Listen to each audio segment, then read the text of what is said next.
kita hanya akan menyembah Allah yang ilmunya luas, tidak terbatas. Kita hanya akan mengikuti Nabi yang paling sempurna ilmunya di kalangan manusia. Yang tidak hanya mengetahui halal haram saja, tapi juga mengerti tata kelola masyarakat.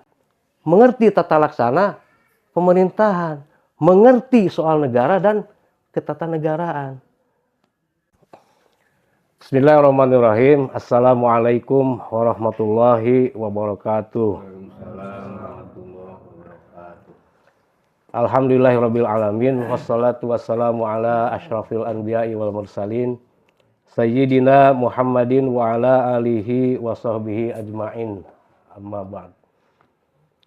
Para ikhwan sekalian, sebelum melanjutkan saya ingin mengingatkan kembali kepada kita semua bahwa tujuan diadakannya pengajian ini adalah untuk mengevaluasi, untuk mengkoreksi, untuk meluruskan kembali pemahaman kita terhadap Islam yang selama ini keliru. Ya. Islam itu menjadi kerdil karena istilah-istilah di dalam Islam itu dibuat menjadi kerdil atau dikerdilkan. Misalnya, ulama itu dikerdilkan maknanya menjadi ahli ilmu agama. Dan ilmu agama itu pun dikerdilkan maknanya menjadi fikih atau sejenisnya. Menjadi ilmu Islam untuk orang Islam. Jadi Islam itu menjadi kerdil karena istilah-istilah dalam Islam itu dikerdilkan. Misalnya ulama dikerdilkan maknanya menjadi ahli ilmu agama. Nah, ilmu agama itu pun dikerdilkan artinya menjadi fikih. Jadi kita agak sulit membayangkan misalnya kalau B.J. Habibie menjadi ketua Majelis Ulama Indonesia. Kenapa? Karena B.J. Habibie itu tidak dianggap sebagai ulama. Karena B.J. Habibie itu dianggap tidak belajar fikih, dan karena itu dianggap bukan ulama. Padahal kalau menurut saya B.J. Habibie itu ulama besar. Di samping dia sebagai teknokrat, beliau juga adalah ketua umum sekaligus pendiri Ikatan Cendekiawan Muslim Indonesia. Jadi di sebelah kiri itu ada ulama, di sebelah kanan ada Cendekiawan Muslim Indonesia, cendekiawan Muslim. Nah, apakah ulama dengan cendekiawan Muslim itu berbeda? Apakah misalkan saya termasuk ulama atau termasuk cendekiawan Muslim? Atau termasuk kedua-duanya? Atau tidak termasuk kedua-duanya? Nah, urusan agama juga dipersempit maknanya menjadi nikah, talak, dan rujuk. Nah, kalau begitu, maka Khulafaur Rasyidun itu bukan ulama. Abu Bakar,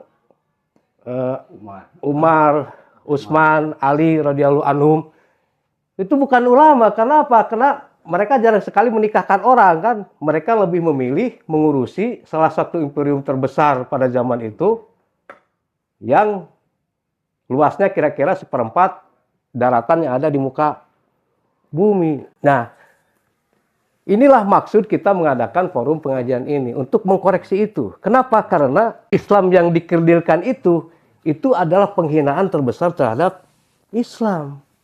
Penghinaan terbesar terhadap Muhammad Rasulullah SAW. Penghinaan terbesar terhadap Al-Quran dan penghinaan terbesar terhadap Allah SWT. Termasuk penghinaan terbesar terhadap para Khulafaur Rasyidun. Karena apa? Karena mereka lebih banyak berperang daripada menikahkan orang. Kan begitu. Nah, para ikhwan sekalian, tidak ada yang namanya dikotomi ilmu agama dan ilmu umum. Karena semua ilmu itu bersumber dari sumber yang satu, yaitu Allah Subhanahu wa Ta'ala. Nah, kalau kita meyakini ada sumber lain yang mengajarkan ilmu kepada manusia di luar Allah Subhanahu wa taala, maka itu sama artinya dengan kita meyakini ada pencipta lain di luar Allah Subhanahu wa taala. Dan itu termasuk musyrik. Coba tanya Ustadz Abdul Somad atau Kiai Haji Abdullah Gimnastiar atau Quraisy Shihab atau Gus Baha atau siapa saja, bolehkah kita sebagai muslim meyakini bahwa ada sumber lain yang mengajarkan ilmu kepada manusia di luar Allah Subhanahu wa taala? Kalau yang mengajarkan kebatilan ada, yaitu si iblis. Jadi kalau yang mengajarkan ilmu kan hanya Allah saja. Nah, kemudian juga para ikhwan sekalian, harus kita ingat betul bahwa tujuan diturunkannya Islam itu bukan hanya untuk kepentingan orang Islam, tapi untuk kepentingan seluruh manusia sesuai dengan amanat Allah di dalam surat Al-Anbiya ayat 107. A'udzubillahi minasyaitonirrajim. Wa ma arsalnaka illa rahmatan lil alamin. Wahai Muhammad, tidak semata-mata aku utus engkau ke muka bumi itu kecuali untuk merahmati, menjadi rahmat bagi seluruh manusia. Nah, memang yang diketahui oleh Allah di sana Muhammad terus sallallahu alaihi wasallam. Tapi Muhammad kan akan mati. Nah, apakah agenda Allah untuk menjadikan bumi ini sebagai tempat yang penuh rahmat itu harus juga mati bersama dengan matinya Muhammad Rasulullah? Kan tidak. Jadi ayat itu menunjukkan satu paket. Dengan kata lain, tidaklah aku utus engkau Muhammad ke dunia atau tidak aku turunkan Islam itu ke dunia kecuali untuk menjadi rahmat bagi seluruh manusia. Nah, karena teks ayatnya menyebutkan rahmatan lil alamin bukan rahmatan lil muslimin, artinya jelas bahwa Islam itu diturunkan itu bukan hanya untuk kepentingan orang Islam saja, tapi untuk kepentingan seluruh manusia. Bahkan bukan hanya makhluk hidup, untuk kepentingan seluruh alam semesta gitu, bukan hanya makhluk hidup. Nah, jadi tugas terpenting Muhammad Rasulullah SAW itu bukan mengajarkan umat Islam untuk belajar wudhu. Bukan mengajarkan umat Islam untuk belajar sholat. Tugas terpenting Muhammad itu adalah mempersiapkan umat Islam untuk bisa memakmurkan dunia. Tugas terbesar Muhammad itu untuk bisa mempersiapkan umat Islam untuk bisa menjadi khairu ummatin ukhrijat linnas. Tugas terbesar Muhammad itu adalah mempersiapkan umat Islam untuk bisa menjadi penebar rahmat di muka bumi. Tugas terbesar Muhammad itu adalah mempersiapkan orang Islam untuk bisa menjadi agen dari agenda ilahiyah, menjadikan bumi ini sebagai tempat yang penuh rahmat. Nah, pertanyaannya, bisakah umat Islam itu kemudian menjadi agen ilahiyah tadi hanya dengan mengandalkan fikih? Kan mustahil. Jadi umat Islam ini bisa menjadi agen Allah, agen ilahiyah, menjadi karena agen apa? Misi Allah itu adalah menjadikan bumi ini sebagai tempat yang penuh rahmat. Umat Islam bisa melakukan itu hanya bisa dilakukan dengan bantuan seluruh ilmu yang ada di muka bumi, termasuk sains, filsafat, teknologi, matematika, dan lain sebagainya. Jadi wajib hukumnya bagi umat Islam ini untuk mempelajari seluruh ilmu, karena hanya dengan itu mereka, umat ini bisa menjadi agen untuk melaksanakan agenda Allah.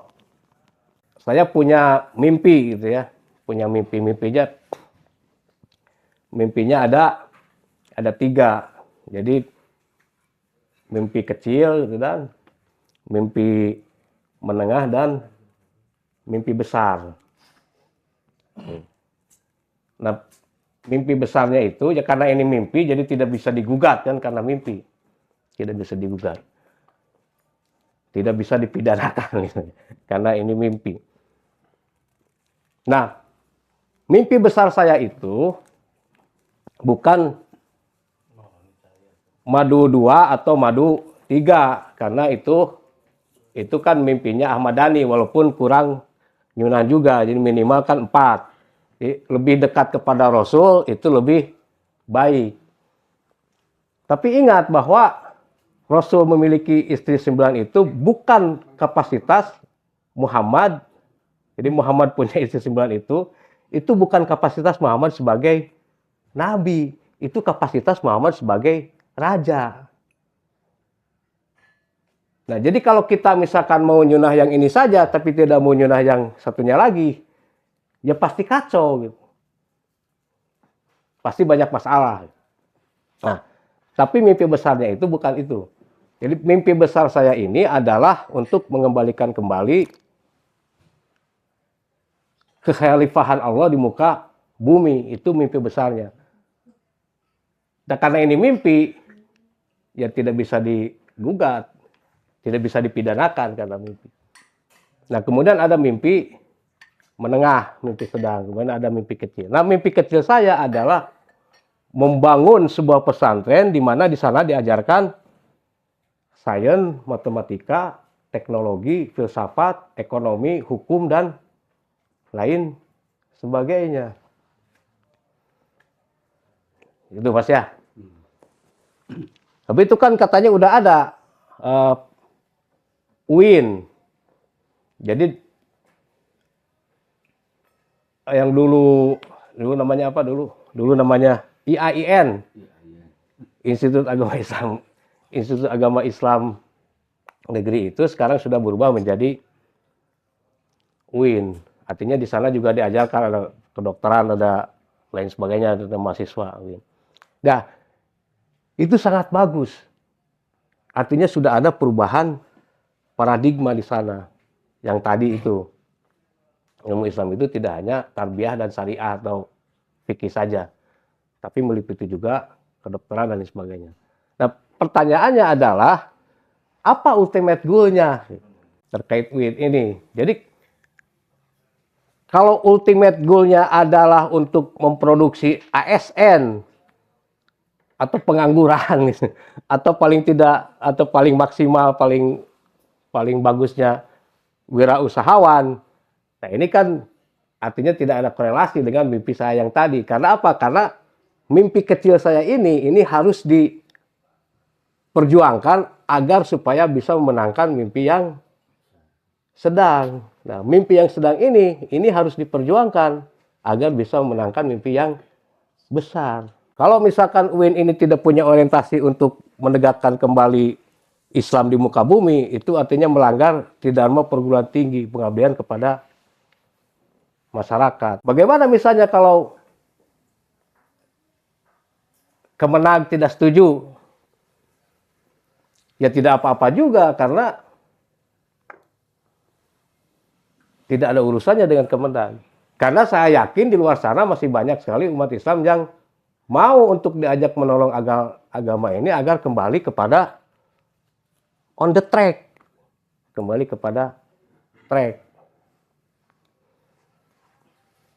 Nah, jadi itulah maksud dari diadakannya pengajian ini untuk merubah paradigma. Bagaimana kemudian kalau kita ini dianggap aneh karena berbeda dengan Islam kebanyakan, karena berlawanan dengan mainstream? Ya tidak apa-apa juga, karena sejak jauh-jauh hari Rasulullah SAW itu sudah memberikan isyarat. Bada al-Islamu ghariban wa sayaudu ghariban kama bada'a fatubalil ghurabai. Jadi Islam itu datang dianggap makhluk asing, artinya dicurigai, diwaspadai, itu kan. disangka-sangkai, dan akan kembali dianggap sebagai makhluk asing. Nah, hanya bedanya apa? Bedanya kalau dulu zaman Rasulullah ketika Islam pertama datang, maka yang menganggap asing itu adalah orang non-muslim, orang kafir. Yang mewaspadai itu orang kafir, yang sakwa-sangka itu orang kafir, yang mencuriga itu orang kafir. Nah, hari ini kalau kita bawakan Islam yang ori, bukan Islam yang KW-KW, orang kafirnya cuek-cuek saja. Orang kafirnya tidak ambil peduli, tidak ambil pusing. Yang merasa asing itu justru orang Islam. Kan begitu.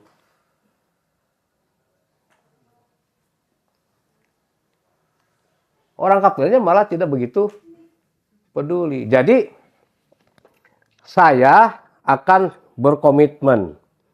Kita semua harus berkomitmen untuk menjadikan pengajian ini sebagai pengajian paling aneh. Karena kata Rasul, fatuwa lil ghurabai.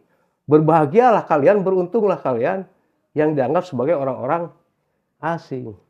Nah, sekaligus kita juga harus meyakini bahwa ini adalah pengajian terpenting di zaman ini. Kenapa? Karena kita hanya akan menawarkan Islam yang ori gitu, bukan Islam yang KW-KW. Nah, gitu Mas. Gimana, ada pertanyaan, komentar? Maaf, mungkin ada pertanyaan dari saya. Dari pembahasan yang awal tadi mungkin saya menyikapi ilmu itu kan anugerah dari Allah Subhanahu wa taala, bagian dari kenikmatan. Nah, dari simakan tadi saya mungkin kenapa ada detail ulama, kenapa ada kiai dan ada dokter. Atau kenapa kan dokter mempelajari kedokteran jadi dokter? Apakah dokter itu kalau mengkaji fikih tidak disebutkan dengan ulama? Berarti ilmu Islam itu terbagi-bagi. Sedangkan kan Allah memberikan rahmatan lil alamin. Itu pertanyaan mungkin dari saya. Terima kasih. Assalamualaikum warahmatullahi wabarakatuh. Waalaikumsalam warahmatullahi wabarakatuh. Terima kasih banyak. Jadi kalau urusan titel itu penting karena dia adalah identifikasi orang gitu kan. Penting. Jadi kalau misalkan kita sakit, ya jangan pergi ke insinyur, bisa bahaya. Itu kan guidance kita kalau kita sakit, kita pergi ke dokter karena kita tahu dia orang yang dididik, dilatih di bidang itu. Nah, tapi persoalannya kan mana ini bisa menyempit atau bisa meluas atau bisa kacau balau seperti tadi gitu kan. Kacau balau, di satu sisi ada ulama, satu sisi ada intelektual muslim. Nah, bisa saja itu memang dampak dari konspirasi politik sebetulnya. Tapi itu kan terlalu nantilah. Nah, yang terpenting adalah bagaimana mana ini sesuai dengan maksudnya. Gitu. Jadi kalau ulama itu kan jelas artinya orang yang menguasai ilmu secara bahasa. Dan di sana tidak dibatasi ilmu itu ilmu apa. Kan tidak bisa begitu. Nah, ini kan ada penyempitan makna dan itu yang berbahaya itu ketika makna ulama ini dipolitisir menjadi hanya merujuk kepada orang-orang tertentu saja yang belajar. Nah, pengertian makna ini juga kan berubah dari zaman ke zaman gitu. Ini dari waktu ke waktu. Kalau dulu misalkan ya tadi Ibnu Khaldun, Ibnu Sina, Ibnu Rus, Al-Khwarizmi, itu bagi saya itu ulama gitu, walaupun mereka tidak belajar. Rus itu kan ahli filsafat dan dirujuk di Eropa sebagai ahli filsafat. Ibnu Sina ahli kedokteran, dirujuk di Eropa sebagai ahli kedokteran. Begitu pula dengan Ibnu Khaldun, ahli sejarah. Dan mereka itu kan semuanya adalah ulama. Itu. Yang terjadi sekarang ini adalah penyempitan makna. Nah, penyempitan makna dan istilah inilah yang kemudian menyebabkan Islam itu menjadi kerdil. Makanya para ikhwan sekalian, dulu ada seorang cendekiawan muslim, kalau tidak mau disebut ulama, cendekiawan muslim di Indonesia, namanya Ahmad Wahid. Dia mengingatkan kepada kita semua umat Islam, kata Ahmad Wahid, Allah yang kalian sembah itu bukan Allah yang disembah oleh Muhammad, tapi Allah ciptaan kalian sendiri yang tolongnya sama seperti kalian. Maka saya tidak akan bosan-bosannya mengingatkan kepada kita semua, jangan sampai kita menyembah Allah yang salah. Kita tidak butuh Allah yang kerdil, yang menurunkan agama yang kerdil, yang mengutus manusia kerdil sebagai utusannya. Kita hanya akan menyembah Allah yang ilmunya luas, tidak terbatas. Kita hanya akan mengikuti Nabi yang paling sempurna ilmunya di kalangan manusia, yang mengerti segalanya, yang tidak hanya mengetahui halal haram saja, tidak hanya mengajarkan kafiat-kafiat saja, tapi juga mengerti tata kelola masyarakat, mengerti tata laksana pemerintahan, mengerti soal negara dan ketatanegaraan. Kita hanya akan mengikuti seorang nabi yang tidak hanya membaca fadilah-fadilah saja, tapi juga mengajarkan sains, filsafat, ekonomi, politik, hukum. Nah itu. Nah, minggu lalu kita sudah membahas soal sains. Jadi perlu saya tegaskan kembali bahwa sains ini luar biasa penting. Bukan hanya karena sains ini dibutuhkan untuk mensukseskan agenda Allah tadi, menjadikan umat muslim ini sebagai penebar rahmat. Tapi kita juga harus ingat bahwa tidak ada satupun agama di muka bumi ini yang akan dihormati di hadapan peradaban manusia kalau dia tidak memiliki pandangan yang jelas terhadap sains. Dan kalau saya ditanya, siapa orang pertama yang memiliki visi pandangan paling jelas terhadap sains, saya akan mengatakan Muhammad Rasulullah SAW. Sebagaimana kemarin kita diskusikan dalam membahas hadis kisah dari Al-Mughirah tadi, Al-Mughirah bin Syu'bah. Nah, saya tentu membaca Thales, itu kan, Socrates, Plato, Aristoteles, Zeno dari Elia, Anaximandros, Epicurus, semuanya. Tapi mereka itu kan hanya memandang sains ini dari kacamata akal dan pikiran. Sedangkan Rasulullah tidak hanya memandang dari kacamata akal dan pikiran, tapi juga melalui hati, melalui rasa, melalui spirit. Nah, sayangnya umat Islam ini kan terlampau bodoh. Dan kalau yang bodohnya itu umatnya, itu tidak jadi masalah lah, tidak terlalu jadi masalah. Tapi kalau yang bodoh itu para ulama yang mengaku, ulama yang maknanya dipersempit tadi, dan mereka mengaku sebagai pewaris Nabi. Nah, ini masalah serius. Jadi misalnya tentang tadi hadis Al-Mughirah itu, saya coba cek surfing di internet.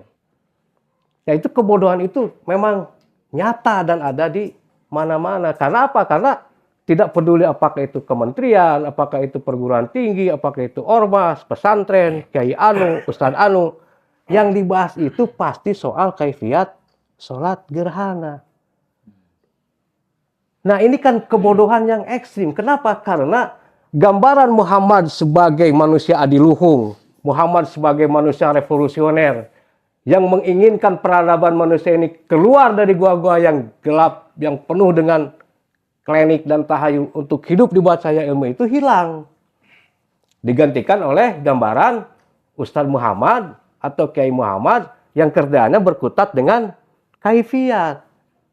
Nah, inilah yang saya sebut yang sering saya sebut sebagai Islam madhab Snukukuronye, Islam yang terlalu sibuk berkutat dengan kafiat ini itu, tetapi lupa terhadap esensi diturunkannya Islam, yaitu untuk menghapus kegelapan, menghapus kebodohan, menghapus kezaliman, dan menghadirkan cahaya perubahan dan kemajuan untuk seluruh umat manusia, bukan hanya untuk Muslim saja. Nah, itu problemnya, itu pentingnya.